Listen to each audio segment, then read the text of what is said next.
Generous people give to see the impossible become possible. I'd like to spend a few minutes exploring this statement. At the time of this video, our world is going through some challenging times.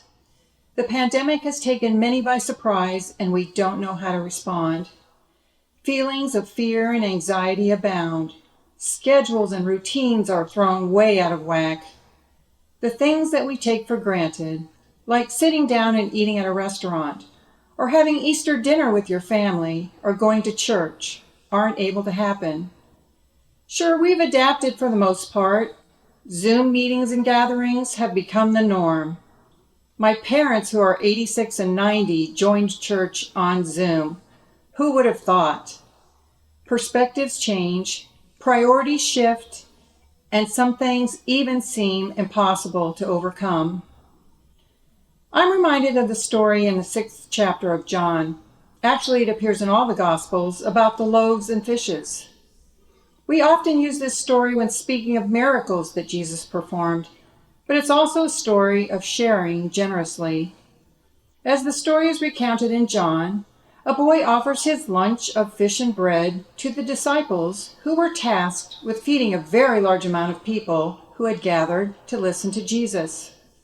I can almost hear them saying, "There is no way we're going to be able to feed all these people." I think that because the boy in the story shared his lunch, it inspired everyone else to share, and a wave of generosity rippled through the crowd. That is a miracle, because I've noticed sometimes people are not all that willing to share what is theirs. So if a huge group of people were fed because of the impetus of a small boy, that's generosity in action. That's the impossible becoming possible. We have the opportunity to share generously as a response to the blessings that we experience in our lives. I am blessed with a family and church community that support and challenge me to be my best self. I often fall short, but I know that I am called to serve wherever I can. Even when things seem far from okay, there are still ways to share our gifts. The concept of whole life stewardship suggests that we serve and respond through tithing of our time, talent, treasure, and testimony. Being good stewards of our lives is our ultimate calling as generous disciples. You can see the need all around, whether it's across the world or across the street. I'll admit that I sometimes think the same thing the disciples may have been thinking.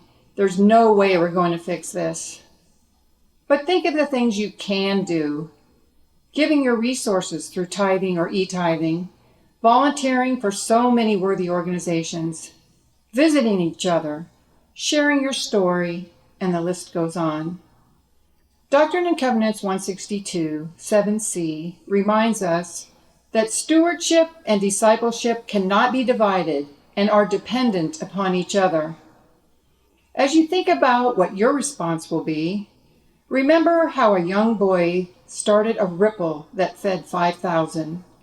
Remember that generous people give to see the impossible become possible.